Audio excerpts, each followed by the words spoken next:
গায়ে বেগুন ভাজি চলছে। প্রেশার কুকার নেই না।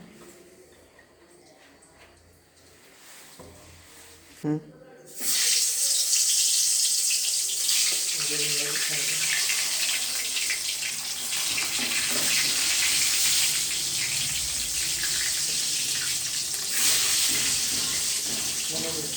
হ্যাঁ,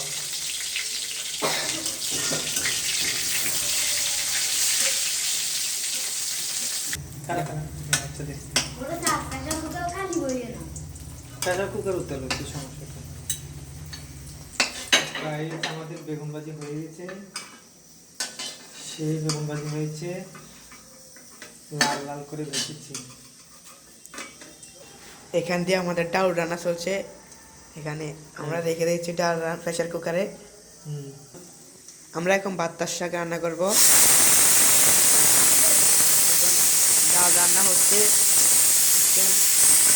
আমরা এখানে রসুন পেঁয়াজ কুচো কিছুটা লবণ দিয়ে নিয়েছি।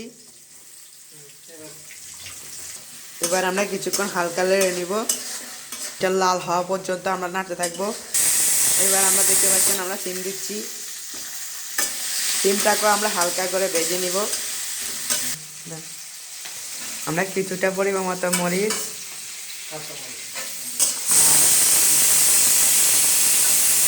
দেখতে পাচ্ছেন আমাদের প্রেসার কুকারে ডাল রান্না হয়ে গেছে। গাইস দেখতে পাচ্ছেন আমরা এখন বাত্তার শাকটা দিয়ে দিচ্ছি।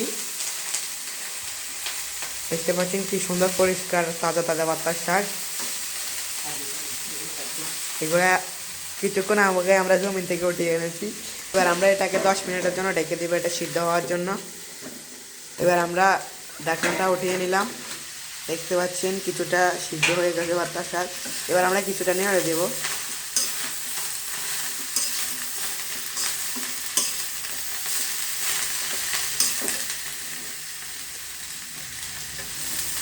ইতিমধ্যে আমাদের ডাল রান্না হয়ে গেছে। এখন আমরা ডালটা দেখব। সবাই ডালটা হয়ে গেছে আমাদের। এখন কাঁচামরিচ ধনিয়া পাতা হলুদের গুঁড়ো দিয়ে আমরা ডালটাকে তৈরি করে নেব। শাকে এখন আমরা ধনিয়া পাতা দিচ্ছি। সবাই দেখতে পাচ্ছেন পাতার শাকটা আমাদের হয়ে গেছে। এখন ধনিয়া পাতা দিয়ে আমরা কিছুক্ষণ রাখবো, তারপর তৈরি হয়ে যাবে আমাদের পাতার শাকের রেসিপি।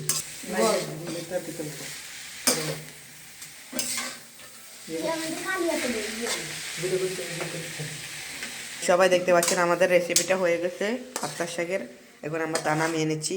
দেখেন কি ঝরঝরে হয়েছে, কি সুন্দর কালার হয়েছে, দেখতেও বেশ অনেক মজাদার দেখা যাচ্ছে। সাথে আমরা আপনারা খাবেন নাকি কমেন্টে বলেন। দেখতে পাচ্ছেন আমাদের সাথে বেগুন ভাজি, প্রথমে যে বেগুন ভাজিগুলো ভাজি নিচ্ছি সেগুলো